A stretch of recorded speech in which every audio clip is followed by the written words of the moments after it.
அன்பர்களே, இன்று தற்காப்பு கலைகள் கராத்தே, குங்ஃபு, ஜூடோ என்று பல முறைகளில் வந்திருந்தாலும் இந்த தற்காப்பு கலைகளின் ஆரம்பம் என்பது நம்முடைய களரிப்பயிற்று ஆகும்.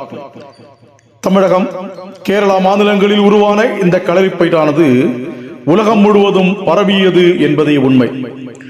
இந்த நிலையில் கன்னியாகுமரி மாவட்டம் கொல்லங்கோட்டில் களரி சங்கத்தின் மாநில தலைவர் ரமேஷ் குருக்கள் அவர்கள் ஏற்பாட்டில் தேசிய அளவிலான களரிப்பயிற்று டூர்னமெண்ட் போட்டியானது நடைபெற்றது. தேசம் முழுவதும் இருந்து 8 மாநிலங்களைச் சேர்ந்த சுமார் 300 களரிப்பயிற்று வீரர்கள் கலந்து கொண்டு தங்கள் திறமைகளை வெளிப்படுத்தினார்கள்.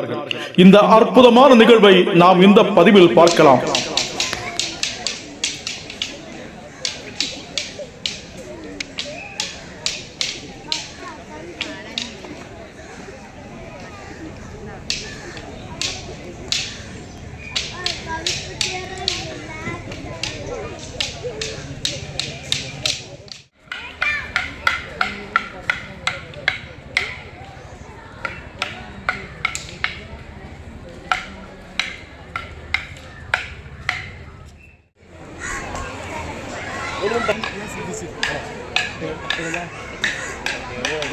ആദ്യം തന്നെ പറഞ്ഞു പോയാൽ വടിയുണ്ട്, വണ്ണും നേട്ടും ഒക്കെ പ്രശ്നമാണ്. പിന്നെ രണ്ടാമത് റിസൾട്ട് കൊടുക്കാൻ പറ്റുകയാണ്. അതായത് ആദ്യം തന്നെ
நிறுத்திக்கொண்டிருந்த இந்த காலகட்டத்தில் வட மாநிலங்களிலும் கூட ஜார்க்கண்ட், உத்தரப்பிரதேச மாநிலத்தை சார்ந்த குழந்தைகளும் பெரியவர்களும் கூட இந்த போட்டியில் தேசத்தினுடைய அடிப்படையாக இருந்து கொண்டு இந்த கலையாக இருந்து கொண்டிருக்கக்கூடிய இந்த களரிப்பயிற்று செல்லக்கூடிய தற்காப்பு கலை இன்னும் சிறப்பாக செயல்பட்டு ഒരു അവിഭാജ്യ ഘടകമായ ഈ കളരിപ്പയറ്റ് മത്സരം ഇവിടെ നടത്താൻ മുന്നോട്ട് വന്ന എല്ലാവർക്കും കന്യാകുമാരി ജില്ലാ NSSന്റെ പേരിൽ അദ്ദേഹം കൊല്ലങ്കോട് ഈ ഒരു പരിപാടി സംഘടിപ്പിക്കുമ്പോൾ നമ്മുടെ നാടും നമ്മുടെ ക്ഷേത്രവും അറിയപ്പെടുന്നത് വളരെ ദൂരസ്ഥലങ്ങളിലുള്ളവർക്കറിയില്ല. അതും ഉള്ള സുഹൃത്തുക്കളെ, കുട്ടികളെ, സഹോദരി സഹോദരന്മാരെ, അതിലും വിശേഷമായി ഇന്ന് ഈ ഉദ്ഘാടന സമ്മേളനത്തിൽ അതായത് ഏകദേശം 3000 വർഷങ്ങൾക്ക് മുമ്പാണ് ഈ കളരിപ്പയറ്റ് കേരളത്തിൽ ഉടലെടുത്തത്. സെക്രട്ടറി കൊല്ലങ്കോട് ശ്രീ ഭദ്രകാളി ദേവസ്വത്തിൻ്റെ സെക്രട്ടറിയെ സ്വാഗതം ചെയ്തതിലേക്ക് വേണ്ടി മനയടത്ത് പ്രകാശൻ ഗുരുക്കൾ അവരെ സ്വാഗതം ചെയ്യുകയാണ്. അദ്ദേഹത്തെ രണ്ട് വാക്ക് സംസാരിക്കുന്നതിലേക്കായി ക്ഷണിച്ചുകൊള്ളുന്നു. ഈ വേദിയിൽ അദ്ദേഹത്തിനെ കാണുമ്പോൾ അഭിമാനം തോന്നുകയാണ്. അങ്ങനെ ആ അഭിമാന നിമിഷം ഞങ്ങളുടെ ഈ നാട്ടിൽ കൊണ്ടെത്തിയ അദ്ദേഹത്തിന് നാടിൻ്റെ ഒരു ഉപഹാരം നൽകുവാൻ വേണ്ടി ഞങ്ങൾ ആഗ്രഹിക്കുന്നു. അതിനു വേണ്ടിയിട്ട് രാഷ്ട്രീയ സ്വയം സേവക സംഘത്തിൻ്റെ കന്യാകുമാരി വിഭാഗിൻ്റെ കാര്യവാഹ് പ്രേംജി, അതുപോലെ ഈ വേദിയിൽ ഉപവിഷ്ടരായിരിക്കുന്ന എല്ലാ ഗുരുക്കന്മാരും കൂടെ ചേർന്ന് ഇത് നൽകണമെന്ന് ഞങ്ങൾ വിനീതമായി അഭ്യർത്ഥിക്കുകയാണ്. ആയതിനാൽ എല്ലാവരും സഹകരിക്കണമെന്ന് അഭ്യർത്ഥിക്കുന്നു.